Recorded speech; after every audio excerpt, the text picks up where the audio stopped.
Oh, hello, and welcome back to Baby Elias's stories. We now return to the Meiji Guillotine Murders by Fūtarō Yamada, translated by Bryan Karetnyk. From America, with love. The following relates the particulars of an exceptionally difficult case, in which, on a snowy night, a rickshaw carrying a man plunged into the Kanda River, whereupon the man in question drowned. No footprints were left in the snow by the individual pulling the rickshaw. However, it was almost enough to make one believe in the existence of Heikurō, those living manifestations of the soul that are spawned from the intensity of individuals' hatred. From a report made by Chief Inspector Toshiyoshi Kawaji of the Imperial Prosecuting Office. Chapter 1. It was a sunny afternoon towards the end, first lunar month, in the third year of Meiji, and Sergeant Onimaru was taking a leisurely stroll down Asakusa's Nakamise Dori, heading towards the main temple. The street was not, of course, the thriving, prosperous shopping district that it is today. The Keminari Gate had burnt down at the very end of the first year of Kieō, 1865, and if you walked past its ruins to your left, you would see the blackened walls of the smaller Sensoji temple. And to your right, rows of stalls made from simple reeds, and dotted among them street vendors with their wares set out on little stands and straw mats. The air was filled with the cries of merchants selling their goods, the noise of whistles attracting customers, women laughing and the children crying. The bustling crowd was so dense that the customers jostled with one another. As he walked down the street, Sergeant Onimaru was munching on a stack of sliced fried tofu, which he had just deftly pinched from a vendor along the way. Tofu. This was not his first meal of the day, however. Already he had taken a boiled egg from another stall and some sweets from yet another. And his pilfering didn't stop there either.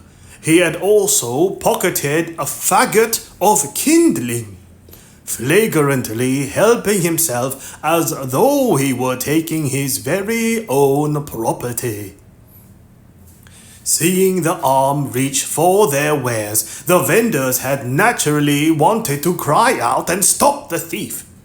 But when they saw that the arm was attached to a hulking great Razotsu with an impressive beard and mustache, they bit their tongue before it could speak.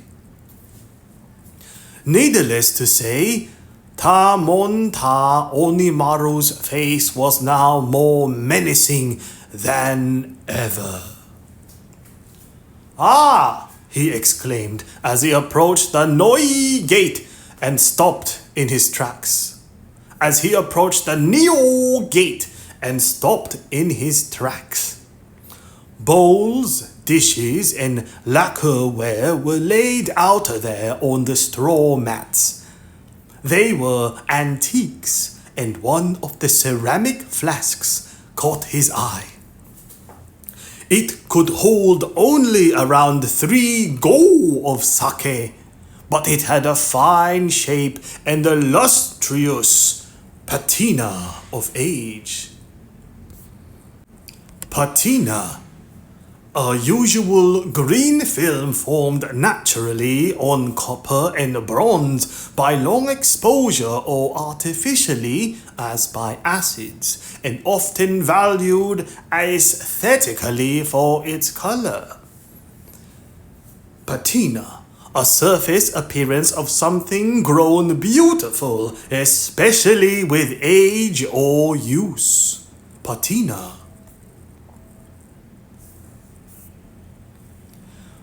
It could hold only around 3 go of sake, but it had a fine shape and the lustrous patina of age. Onimaru reached out his hand, and his face met that of the vendor sitting on the other side of the mat. He had on a faded black crested garment. His hair had grown out and his beard was scraggly. In a word, he looked down on his luck, yet his features were surely those of a samurai who had at one time been fearless. He must have been around 30, and he had a child of 3 or so sitting quietly beside him. The two men glared at one another. Onimaru flinched, wondering whether this was such a good idea. But the next moment he bared his teeth. "I'll just take this and be on my way," he said, snatching the flask, and with that he walked off, leaving the samurai-looking man speechless.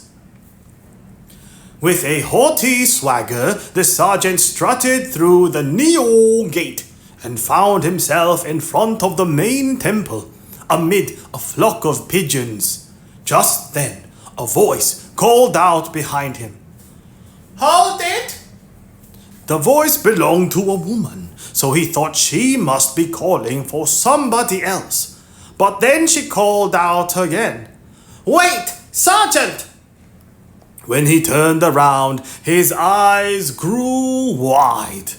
Running after him was a woman of 25 or so, wearing a patchwork kimono. Her face was lean and stiff, and she was gasping for breath. "Sergeant, you just took something from my shop without paying. Yes, you. I must ask you to return that flask." Onimaru quelled his sense of panic. "What are you talking about? This was given to me." "My husband says he has no recollection of doing that. That flask is one of my most valuable pieces. And anyway, no matter what the value, I'm sorry, but you can't just go pinching things like that. A man of your standing, taking from poor people trying to earn money by selling their own possessions." "Shut up, you!" shouted Onimaru, towering over her. Clearly, she was the man's wife, and must have heard what had happened from her husband before chasing after Onimaru. She was a brave woman. "How dare you cause a scene like this and falsely accuse a public official?" "It isn't a false accusation. Isn't that my flask you're carrying? Is it right for a razotso to steal?" "What's all this about stealing, eh? Why, I should kill you where you stand for that insult." "Go right ahead, you crook." Suddenly, the pigeons scattered. Onimaru was astonished to see the woman place her hand into her obi and extract a small dagger. A circle of people had quickly formed around him. At this rate, he'd have no choice but to drag the woman off to the police station. He certainly couldn't back down now. "Hey! Hey, you bitch!" Having clocked the flask held in Onimaru's outstretched hand, the crowd burst out laughing. But what made the sergeant's face blush. An even deeper shade of scarlet was the sight of a familiar face among the crowd. It was Chief Inspector Kawaji, looking at him blankly. Onimaru stopped dead in his tracks. At that moment, a strange and noticeable change came over the woman too, as her gaze turned away from Onimaru, and she paused. "You may have that flask, Sergeant," she said. She finally said, "I apologize for any misunderstanding." He was in a state of shock. The crowd of spectators looked equally perplexed and began to disperse. The woman just stood there staring. Onimaru noticed that her eyes were fixed on a single figure in the crowd, the back of a woman in an okosuzukin headscarf. Apparently, having already paid her respects at the temple, she was passing through the Nio gate and making her way down the Nakamise Daori. A few moments later, the shopkeeper's wife, without so much as another word to Onimaru, headed off, clearly in pursuit of her. Chapter 2. Onimaru? The voice came from beside him. It was Kawaji. Onimaru blushed again. "What was the matter with her?" asked Kawaji. He seemed preoccupied, however, and before Onimaru could answer, he said, "I think we should see what all this is about." With that, he walked off, leaving Onimaru with little choice but to follow him. As she passed by her shop, or rather the mat where her husband was sitting, the woman glanced over but said nothing. Perhaps she worried that he might leave the child unattended if she called him. The husband, meanwhile, just sat there, hanging his head, appearing not to notice her. The woman in the headscarf pressed on through the bustling crowds on the street. She was not what you would call fat, but she had a voluptuous figure and the most coquettish walk. Though the woman in pursuit could easily have caught up with her, strangely enough, she maintained her distance, keeping a close eye on her. Before long, the other woman turned onto the main road, just as a rickshaw was passing. She hailed it and got in, after which the rickshaw sped off. In a fluster, the woman following her looked around, but it so happened that there were no other rickshaws to be seen. Then, when she turned round and saw Sergeant Onimaru drawing nearer, she suddenly ran back and grabbed his hand. The momentum made him drop the flask, which was still in his hand, but when it hit the ground, smashing to pieces, the woman didn't seem to mind. "Sergeant!" she cried. "Sergeant, you're just in time. That woman in the rickshaw. You must follow her and find out where she lives." She was like a different person, or rather, it was as though she had recovered. It was as though she had recovered that same assertiveness she had when she had first gone to remonstrate with Onimaru. He didn't know what to say. "Then," she continued, "once you've found out, tell me. You'll find me in the spot where you stole that flask." Onimaru glanced back. After a nod from Kawaji, he ran off in the direction of the rickshaw that had vanished. Meanwhile, Kawaji approached the woman and introduced himself as a chief inspector from the Imperial Prosecuting Office. The woman seemed surprised.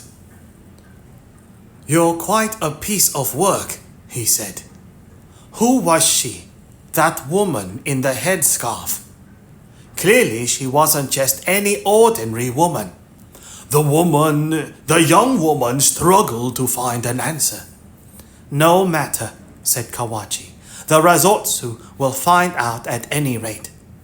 "Yes," said the woman, composing herself. "My name is Iyo, and I'm from Karatsu on the island of Kyushu. That woman just now, the one who was hiding her face with the headscarf. I'm sure it was the mistress of Lord Ogasawara." "What? You mean the shogun's former chamberlain and the intendant of Iki province? But then, why were you trying to follow her?" "At first, I wasn't really thinking, sir. I was so surprised to see her and just wanted to find out how she was doing and where she was living these days.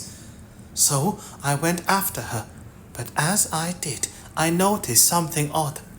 She appears to be with child." "She did?" "Maybe 5 or 6 months." "Only a woman could notice such a thing." "It's just a hunch, but I'm almost certain of it. No more than 7 months, to be sure." There was a trace of tension on Kawaji's face. "Ah, yes, of course," he said. The rumor is that Ogasawara's fled to America." "That's right, sir. Last year, around the time of the Battle of Hakodate. I must have heard about it back in the 5th month," she said, counting on her fingers. "I was trying to work it out while I was following the lady. It's been 8 months since his lordship left Japan. He would never have taken her to Hakodate, so the last time he would have seen her must have been before that. But if she's 5 or 6 months pregnant..." "You mean to suggest that Lord Ogasawara is in Japan?" Kawaji exclaimed. The woman seemed curiously startled by this. Evidently, she had not considered this possibility. "Well, if not that, then what exactly were you thinking?" he asked. Though she must have been around 25, her face, for all its almost masculine dignity, now blushed a pale shade of crimson. Chapter 3. That evening, as he was arriving at the Imperial Prosecuting Office, Kawaji bumped into Naotsugu Manabe by the Red Gate. Kawaji nodded to him, but the old man simply passed him by, wearing a sullen look on his face. When Kawaji entered the office, he found Kazuki sitting alone at his desk, resting his chin on his hand. His attire only added to the impression of refinement and elegance. "I just ran into your uncle outside." "Oh, I didn't see him. I believe he's been holding some serious talks with the directors. He wants to have Esmeralda sent back to France?" "Yes." "So, what did the directors say?" "I haven't heard yet, but I doubt they'll have agreed to it. Before they were of course skeptical about her, but now, after the incident at the Tsukiji hotel, they seem to have taken a more positive view of her." Kazuki laughed. "Kazuki? Yes?" "That business with Esmeralda as a Miko. It surprised me too. But when I thought about it later, there was something that struck me as odd." Kawaji trained his eyes on Kazuki's face. Before Esmeralda solved the mystery and identified the culprit, you seem to be making preparations to explain it yourself. Did you know in advance? In fact, I did, said Kazuki, scratching his head. You see, the night before, while we were having relations, she let it slip just as she climaxed. Not in so many words, of course, but a few feverish phrases here and there. Apparently, it's necessary for her to get into that state as a prelude to her Miko act. Hearing this, Kawaji lost the nerve to ask any more questions, and his eyes darted around in bewilderment. On another note, I stumbled across a curious incident in Asakusa earlier today. Wait, before we discuss that, have you ever heard of Lord Ogasawara, the intendant of Iki province? I'll say! He was Lord of Karatsu, in the domain next to Saga, and he was on the Shogun's Council of Elders too, wasn't he? They say he fled to America after the collapse of the shogunate, said Kawaji. Even if this was not the case, the primary aim of the Imperial Prosecuting Office was to keep tabs on officials, as well as to expose traitors, and so it seemed only natural to have such knowledge of a formerly high-ranking official who was now missing. Kawaji continued, I've seen the woman who apparently used to be his mistress. Yes? She must be 5 or 6 months pregnant. Yes? The thing is, Ogasawara fled to America in the 5th lunar month of last year, though we ought to check on this just to be sure. In any case, it doesn't add up. Perhaps she had an affair, although it can hardly be called that if Ogasawara abandoned her, said Kazuki warily. But then, all of a sudden, a thought struck him. Kawaji, how exactly do you know how far along she is? I'm basing it on a woman's observation. A woman? Your presumption of an affair matches hers, but my first thought was that the rumor about Ogasawara's flight to America could be false. Aha! Kazuki's eyes grew wider, whereupon Kawaji began to tell him all about the incident in Asakusa. As strange a request as it was, Sergeant Onimaru had gone after Ogasawara's mistress at the behest of the street vendor's wife and found her to be living at an address next to the graveyard in Yanaka Hatsune-cho, along with a maid who was apparently both deaf and mute. Kawaji, meanwhile, had waited behind with the couple selling antique teacups and sake flasks, and once again he had inquired why the woman was so interested in Ogasawara's mistress, even though she was born in Karatsu and did not know the man. The woman was bolder than she appeared, he told Kazuki. Her name is Ayo, and she was born in the temple at Karatsu. But even from a young age, she was strongly influenced by the Reverie the Emperor Expel the Barbarians slogan. Apparently, there was a time when she would disguise herself as a man, take a sword, and associate with loyalists in the western regions, the likes of Ryuma Sakamoto and Shinsaku Takasugi. You don't say! She was extremely dissatisfied with Ogasawara's various deeds on the Council of Elders. In fact, that's putting it lightly. She was once married to a priest from Karatsu, but later After leaving her husband, she took up with a ronin from Mito by the name of Heikurō Koibuchi. This new husband of hers apparently even convinced her to be taken on as a maid in the Karatsu domain's Ito residence, in the hope of killing Ogasawara. Quite a woman, it seems. I was shocked myself. Seemingly it was the mistress, Oyumi, who spotted her. I see. So, just how was it that this woman loyalist was reduced to opening a street stall?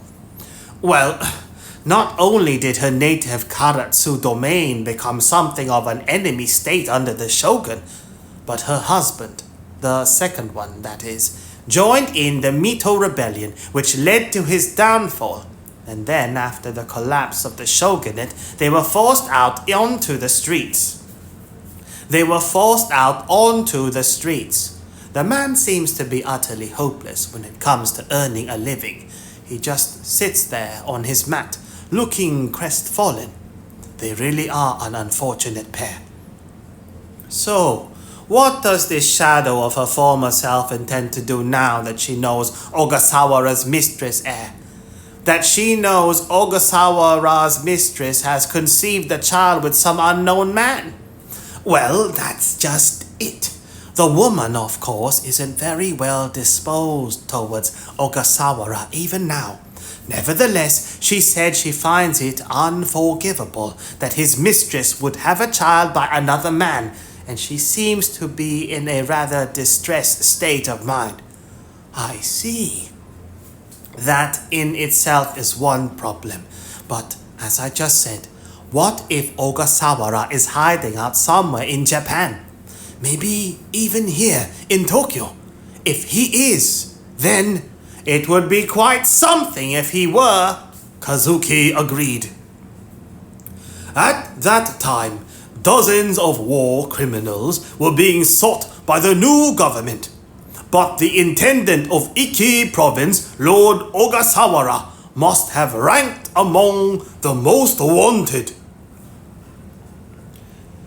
When it comes down to it, my knowledge of Ogasawara is rather patchy. After all, I did spend the 3 years prior to the restoration abroad.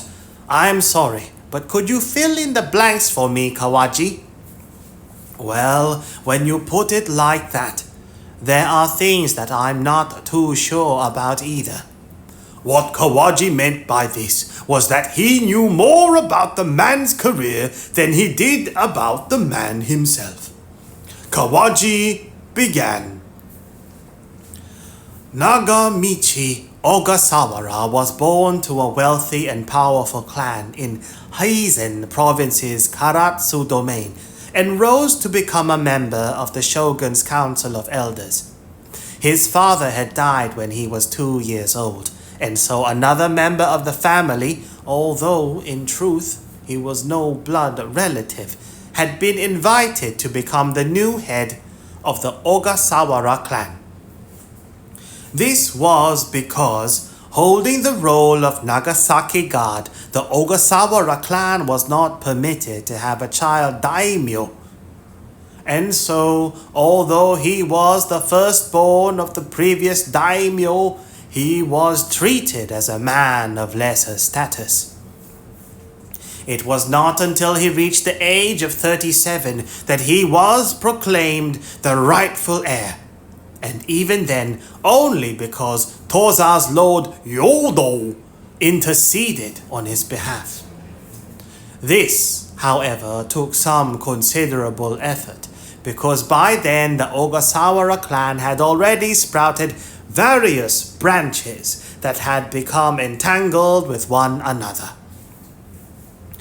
In the event Ogasawara did not become the daimyo of Karatsu domain, but owing to his status as heir, in the second year of Bonkyu, he became a member of the shogun's council of elders. This unprecedented appointment showed just how widely recognized his brilliance was, and how his skill could be relied upon during that period of terrible strife, when the campaign to kick the foreigners out reached its peak just as the country was opening up to the rest of the world. That is why, on the face of it, Karatsu gave the impression of having two lords. Ogasawara had backed the opening of the country unequivocally, and there was even evidence to suggest that he had conspired in a hair-raising coup d'etat against the imperial court.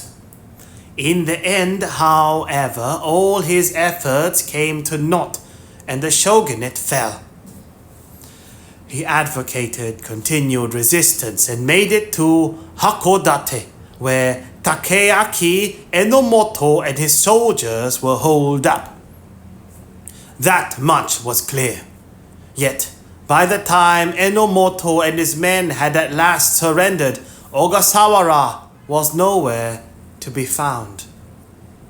Upon further investigation, it was discovered that on a certain day in the 4th lunar month, Ogasawara, along with 2 retainers, had boarded an American ship anchored in Hakodate Bay and fled to the United States. Afterwards, the Karatsu clan explained to the new government that Ogasawara's actions had been completely out of the clan's control. The new head of the Karatsu domain, Nagakuni, explained that 2 factions now existed within the clan. The one loyal to him, Nagakuni, and another still loyal to Nagamichi Ogasawara. Nagakuni swore that he would report on Ogasawara the moment his whereabouts became known, and that if he was found to have returned to Japan, the clan would arrest him immediately and hand him over to the authorities. Thus, by the skin of his teeth, did he manage to ensure the domain's continued existence. As so often happens in the world, the Karatsu clan had taken great pride in and advantage of Nagamichi's influence with the shogun. Yet now, in these life or death circumstances, they well and truly scapegoated him.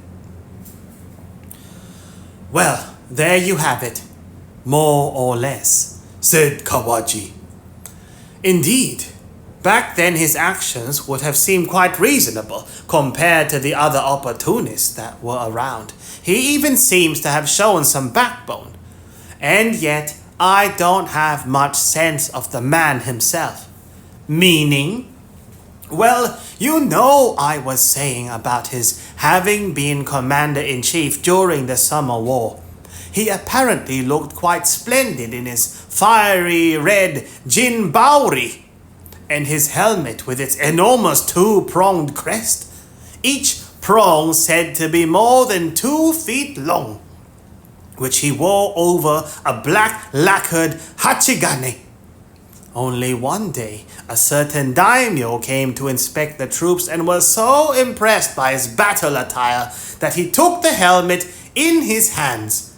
He was surprised to find it was so light that it practically floated on air and realized immediately that the shiny black helmet was made from the finest paulownia wood.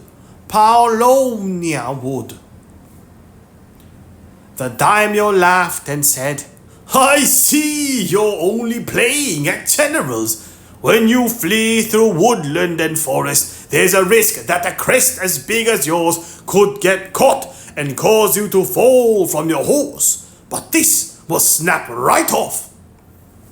Ogasawara also told the daimyo that if he turned his jinbauri inside out, he'd find that it was black, the proper color for a military overcoat. This, he said, might also have been of help when Osagawa inevitably fled. Chief Inspector Kazuki was astonished.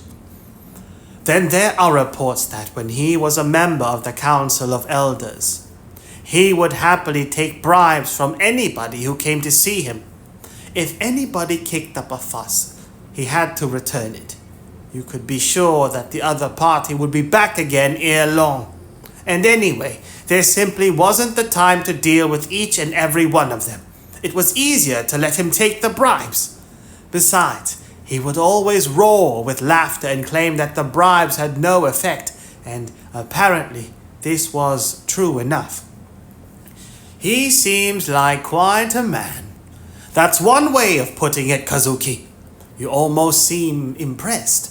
But wasn't it you who was once so indignant at the shogunate's corruption? Isn't this just another proof of that? Well, when you put it like that, how old is he? He must have been going on 50 when he fled. I see, said Kazuki, looking straight at Kawaji. In the unlikely event that Osagawara is the man who impregnated that woman, it would be the biggest capture in recent times. Well, Kawaji, shall we see which of us can find our adversary first? It shouldn't be so difficult to find out. All we'd have to do is keep an eye on her, or else take her into custody and question her. If only it were that easy, said Kazuki. Meaning? Well, I've only just heard the story from you, so who knows? But didn't you say it was Onimaru who had been tasked with keeping an eye on her? He may have managed to establish that the woman lives alone, but he isn't skilled enough to shadow her and get that sort of information without her noticing. What would he do if our adversary stopped him? And what if he arrested her and under questioning, she gave a false name to hide the real identity of the man? We'll have to cross that bridge when we come to it. Well, to each his own, said Kazuki. By which I mean that I'll investigate from the sidelines. You, though, must do as you see fit. But I suspect it may not go quite as planned if you have the woman investigated directly. Oh, very well. I take your point. Chapter 4. Searching for a man who had impregnated a woman was ordinarily not something that the Imperial Prosecuting Office would do. But when one of the parties was a major criminal and one who at the same time had the unprecedented distinction of having fled the country, it was another matter entirely. Despite Chief Inspector Kazuki's challenge, Kawaji was in high spirits. The curtain was rising on the second act of the detectives' rivalry. The next morning, together with Sergeants Onimaru and Yokomakura, Kawaji made his way to the address in Yanaka Hatsune-cho that Onimaru had tracked down. Onimaru had received the orders to accompany Kawaji the previous day, but Yokomakura came along of his own accord. Having heard about the old man's mistress and so forth, even this idle young man could not resist sating his curiosity. To the south of the Tennoji Temple, whose 5-story pagoda was in later years famously depicted by Rohan Koda, a vast graveyard spread out, bound by a lattice fence. On the opposite side of the road, leading along this fence, were a dozen or so shops, huddled together. There was a tofu vendor, a charcoal dealer, a shop selling household goods, even a seller of joss sticks. It was a winter's morning, and so each of the shops had only 1 or 2 doors open, making the scene appear even more dismal. Other than that, there was only the low wall of the temple, for the benefit of which alone the shops seemed to be open. "That's the woman's house over there," said Onimaru as they stood in front of one of the shops.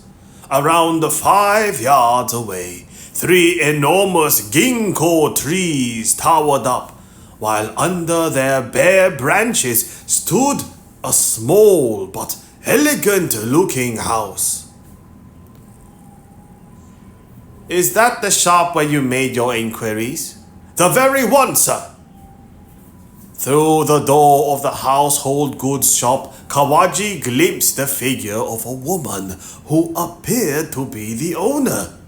He poked his head in and inquired about the residents of the house in question and others who frequented it.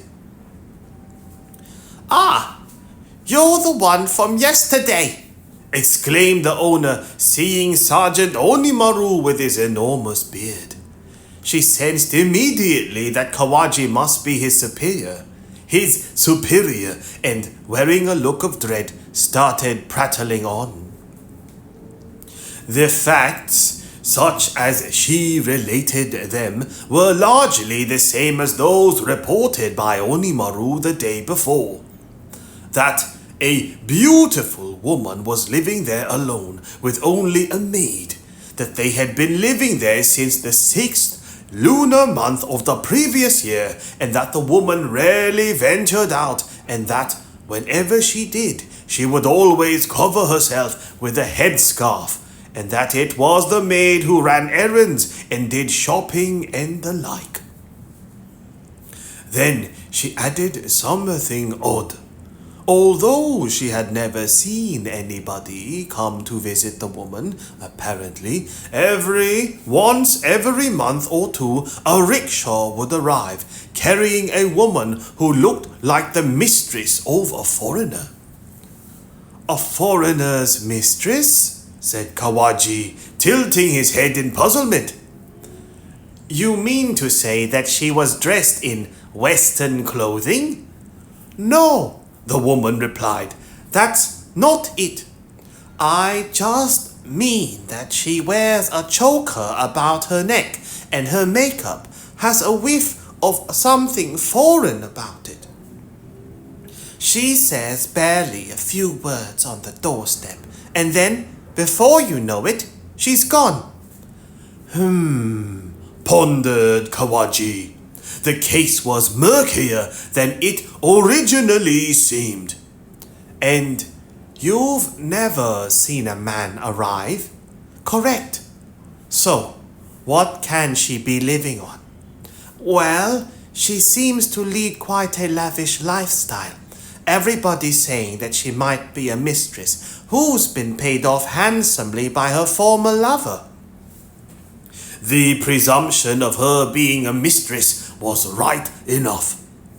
Is the main road the only way of getting to the house?" "Yes, unless you count the graveyard."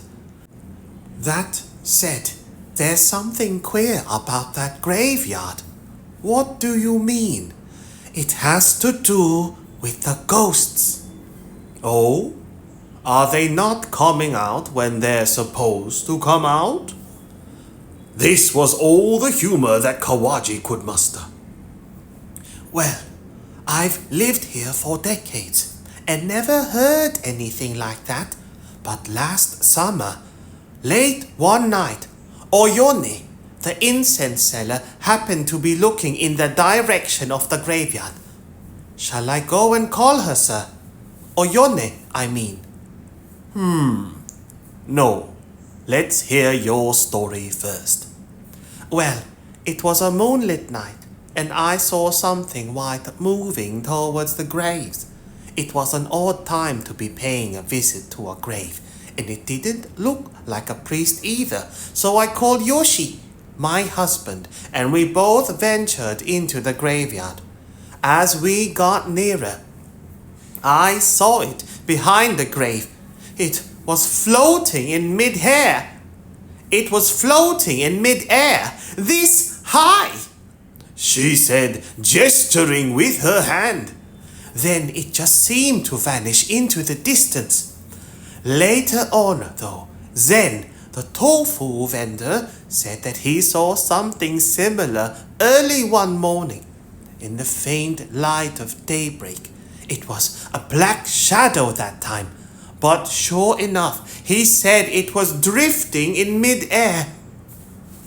Just then, the woman cried out, "Ah!" Kawaji turned around and saw a girl of around 15 with round frost-bitten cheeks peering in at the door. As soon as their eyes met, the girl went tearing off in the direction of the house, her sandals clattering, carrying something wrapped in a furoshiki cloth under her arm. She must have been on her way home after doing some shopping when suddenly she had seen Kawaji and the others in the shop. It was anybody's guess how long she had been standing there. She must have been listening, the woman muttered, embarrassed. I thought the girl was deaf-mute. Oh no, she can hear all right. Deaf my foot! Getting near the house would be difficult now. Then again, Kawaji had come here only to make a preliminary investigation. This was an unexpected bonus. But what exactly were those black and white shadows that had been spotted in the graveyard? The woman took up residence there in the middle of last year, did she not? Was it only afterwards that these strange occurrences in the graveyard began? Would you care to go and take a look, Chief Inspector? No, not yet. To go now might scupper our investigation. Scupper. Verb. Chiefly British. To defeat or put an end to. To do in. Scupper. No, not yet. To go now might scupper our investigation. Kawaji left the shop and pondered for a moment. Suddenly, he turned around. Onimaru, go and buy yourself something to eat. I want you to keep an eye on the graveyard for the time being. Just make sure that nobody sees you. Sergeant Onimaru gulped. You mean this graveyard? Where there are ghosts? If you do happen to see any, arrest them, won't you? And you want me to do this? Myself? You're big enough and strong enough not to need any help. And you want me to be here at night as well? Of course. After all, she said it comes out at night. Do it until you receive new orders. Hey! Yoko Makura, said Onimaru. You can stay here with me. Already halfway out of the door, Sergeant Yoko Makura turned to look at Kawaji.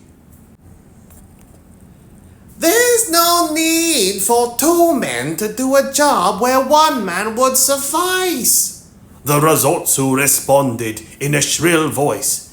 It would be a waste of valuable resources. Come, replied Kawaji. It wouldn't be a waste. Indeed, this case demands the use of our valuable resources. You can take it in turns. He stared blankly at Yoko Makura. Didn't you come along so that you could lend a hand? After all, a friend in need is a friend indeed. Without looking back at the two Razotsu, both of whom were standing bolt upright, both wearing a look of dejection, Chief Inspector Kawaji ventured out into the cold wind and set off at a brisk pace.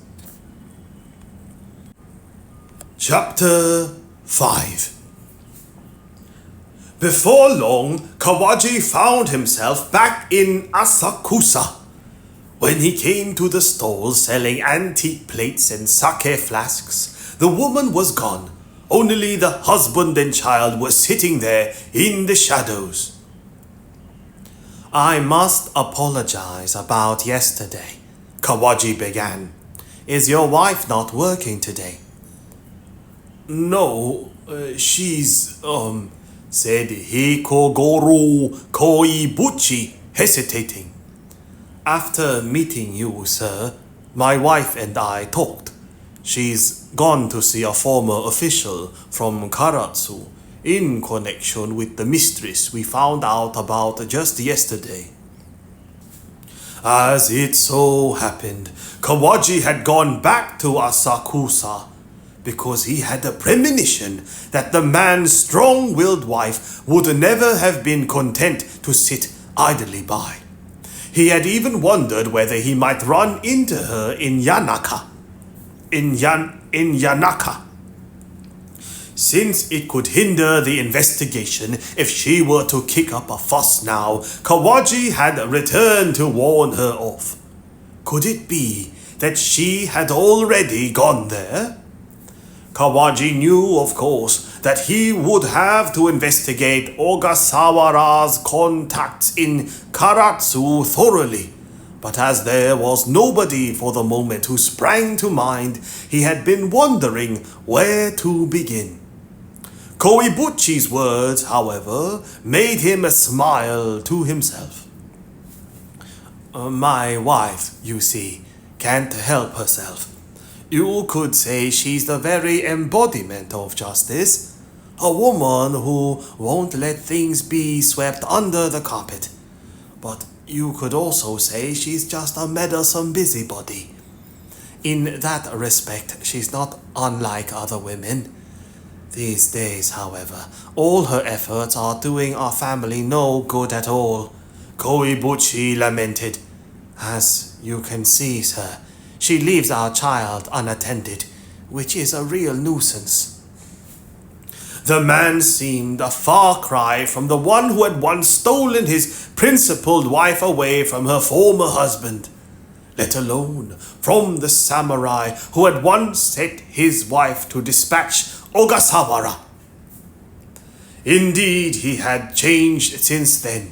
He seemed earnest and made a good impression.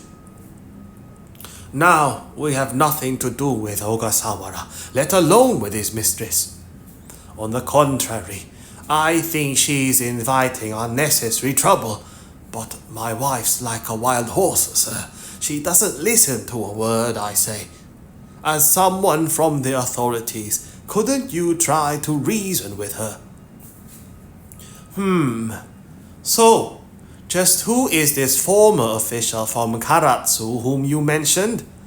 "He's called Sagen Tagusari.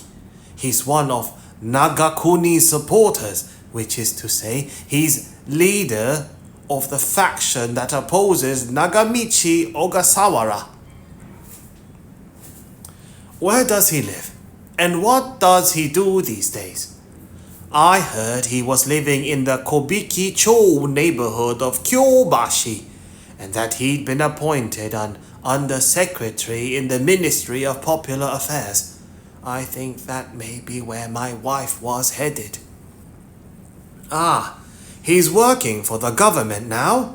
Kawaji was surprised to hear this.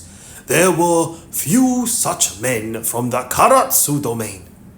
"Very well, I'll go and ask him."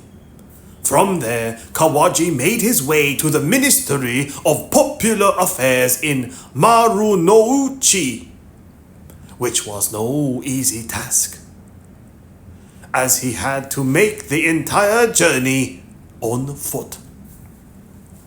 Having produced his card, he inquired about Tagusari's availability and was shown into a meeting room where the undersecretary finally joined him. He was a burly man with a stern-looking face and a dignity befitting a former retainer of the Karatsu clan. but his expression changed when he walked in. While his title may have suggested a certain grandiosity, he was, in fact, a rather low-ranking official. Nevertheless, as a member of the Karatsu clan, the would-be heir to which was a fugitive criminal, he was lucky to find himself with a position in the new government. To Kawaji's first question, asking whether a woman by the name of Ayo, who hailed from the same province, had already paid him a visit, he replied that she had come a short while ago. As he said this, he wore a look of dejection. Kawaji then asked whether he knew the whereabouts of Ogasawara's former mistress, and having suggested that she was now pregnant, inquired whether he had any idea who the father might be. "Of course I have no idea where a woman like that might be living," he replied indignantly. "Should you deign to look into the matter, you'll find that back at Karatsu I was a member of the Loyalist faction. That is to say, I sided with Nagakuni's lot, and that I opposed Ogasawara's appointment to the Shogun's Council of Elders. Lord Ogasawara was disastrous for the Karatsu domain, and since then the clan has suffered the most lamentable fate.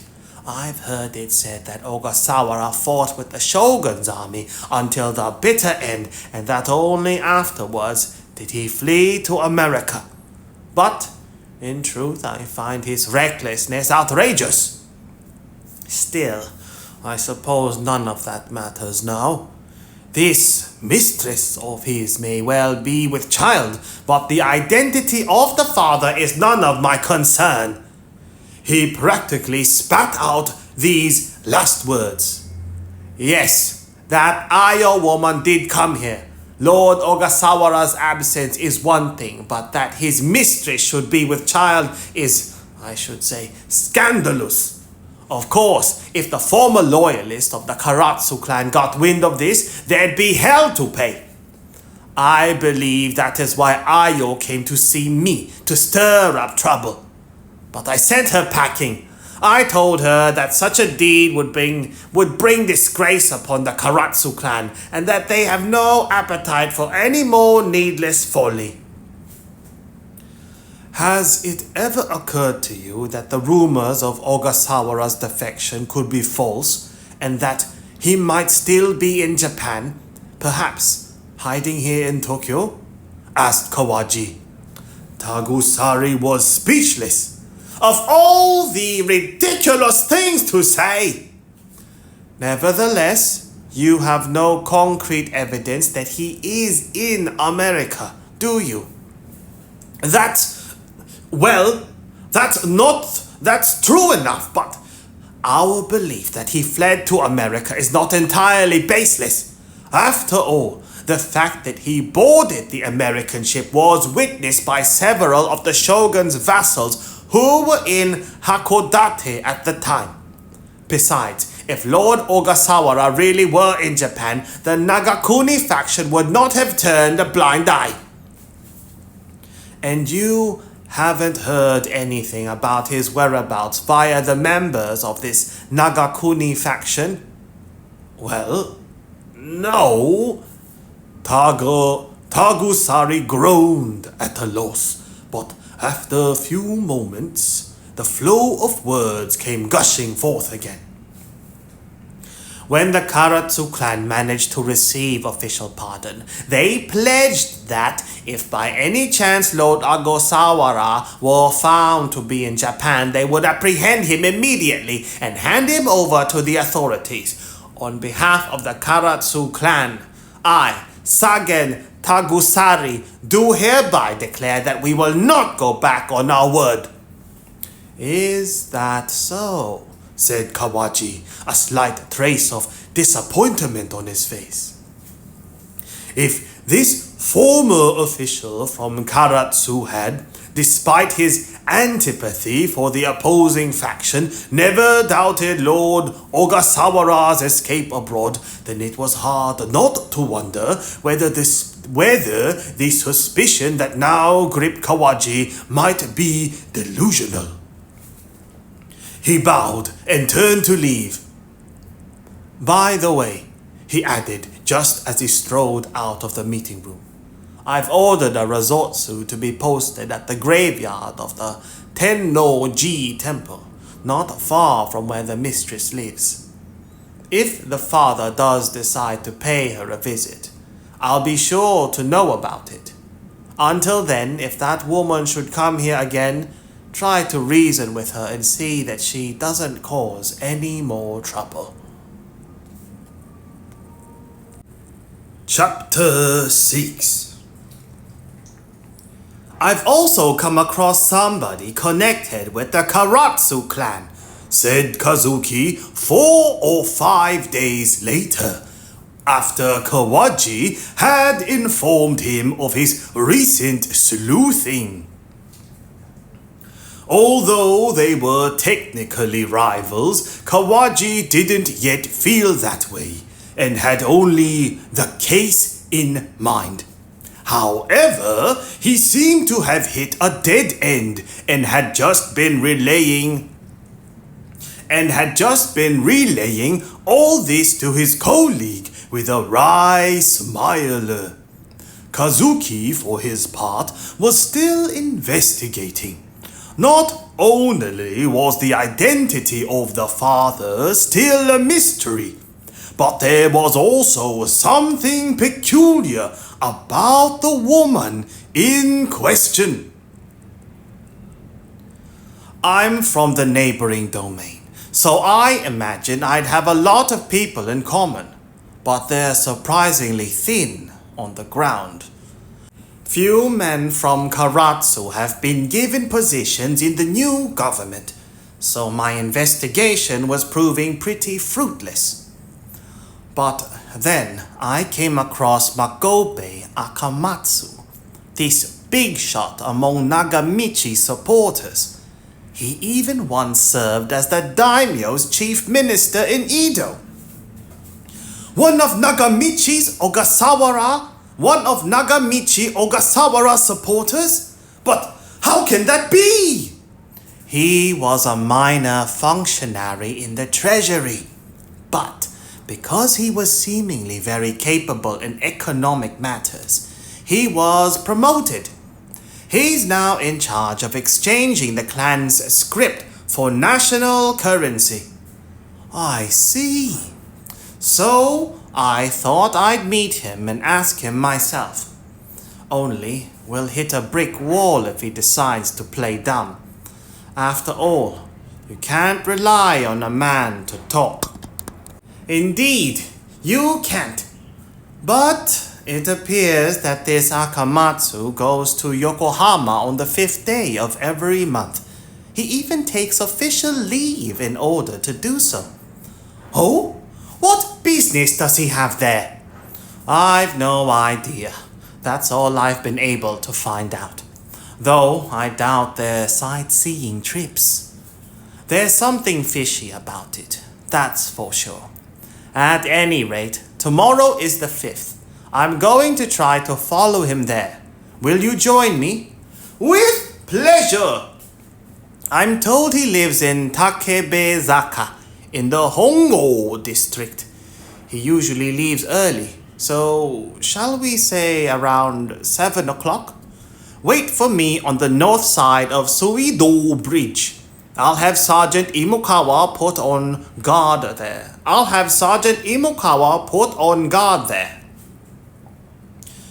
The following day, Kawaji arrived just before 7 o'clock.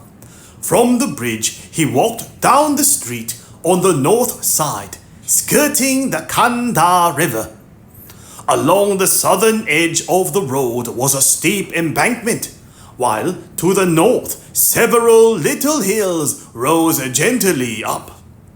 Which of these was Takebezaka?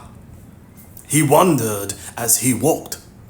At the foot of one of the slopes stood a couple of rickshaws waiting for fares, and on the footrest of one was sitting a razotsu engaged in conversation with the rickshaw driver. When he spotted Kawaji passing him, however, his face crumpled and he pretended not to see him. It was Sergeant Imokawa. Kawaji walked on a little further, but then turned and headed back to the Suido Bridge. Just then, Kazuki arrived, wearing his usual suikan. Then, as he looked down at the deep ditch, he told Kawaji how, a few days previously, a rickshaw had gone tumbling over the edge not far from Ochanomizu, and how the driver had somehow managed to swim over to the embankment and grab a hold of a branch while the fare drowned. I'm told that another rickshaw that was coming along the road tried to get out of the way, but ended up falling in as well. With so many rickshaws and the like around, maybe they ought to erect a fence along the south side of the road. It's criminal what these rickshaw drivers get away with. They ought to be licensed. As they stood there, chatting in the bitter cold, they could not help stamping their feet, trying to keep warm. Suddenly, Sergeant Imokawa came running up to them. "He's on the move!" he shouted. A few moments later, a rickshaw passed, bearing inside it a man in his 40s with a long, oval face and a serious demeanor. As it crossed the bridge, the two empty rickshaws appeared. Waving his hand, Imokawa flagged them down. "I took the liberty of arranging some rickshaws just in case," said Imokawa. "Quickly now, sir." Kawaji realized that the rickshaw driver with whom he had seen Imokawa talking earlier had not just been waiting for a fare. "Follow that rickshaw," said Kazuki, having already hopped on. "I believe it's headed for Yokohama." The rickshaw had in fact developed like magic. When it first appeared in the summer of the previous year, looking as though somebody had placed a box on top of a two-wheeled cart, everybody laughed at it. But since then, it had been improved, and new types were popping up practically every day. Now the wheels were made of iron, and the passenger seat appeared to have been borrowed from the Western perambulator. Perambulator. Chiefly British, a baby carriage. Perambulator. And the passenger seat appeared to have been borrowed from the Western perambulator. Some also had collapsible hoods, and some could carry two passengers too. However, it still seemed like a ridiculous mode of transport. The rickshaw pullers did not, as they did in later years, wear smart uniforms and hats, and many simply hitched up their robes and wore a twisted hand towel about their heads. Or worse, still some, even in winter, wore little more than a fundoshi about their waist, and looked every bit like the ruffian palanquin bearers of yesteryear. There had already been talk of building a railroad between Tokyo and Yokohama, but nothing had yet been done about it. There was opposition to the project, and, as usual, the most vociferous opponents were to be found among the higher-ups in the Imperial Prosecuting Office. The journey from Tokyo to Yokohama took more than 5 hours by rickshaw, so by the time they arrived in the port town, it was already past midday. Even so, Kawaji could not help but admit that the journey by rickshaw had been far preferable to walking. Well, Kawaji murmured as he saw where the rickshaw in front of him was headed. Tokyo was still much as it had been during the Edo years, but Yokohama had an air of exoticism about it that blew in with the sea breeze. The streets were wide, and several rickshaws could run abreast of one another. "He's heading for the foreign settlement!" exclaimed Kawaji. They kept a safe distance from the rickshaw, lest its fare noticed that he was being followed. But from the very onset, the possibility had not seemed to cross his mind, and so he entered the foreign settlement without hesitation. His rickshaw stopped in front of a Western-style house that stood at the foot of the Yato Bridge and faced the road running along the waterfront. There were dozens of people queuing out its front door all the way to the main street.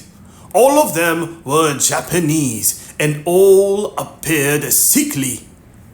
Akamatsu alighted from the rickshaw and disappeared somewhere around the side of the house. "Isn't that Dr. Hepburn's house?" asked Kawaji. The building was elegant and made of wood painted a pale blue. Its frontage must have been more than 40 feet wide, and while you couldn't really tell how far it went back, it must have covered a good 100 tsubo.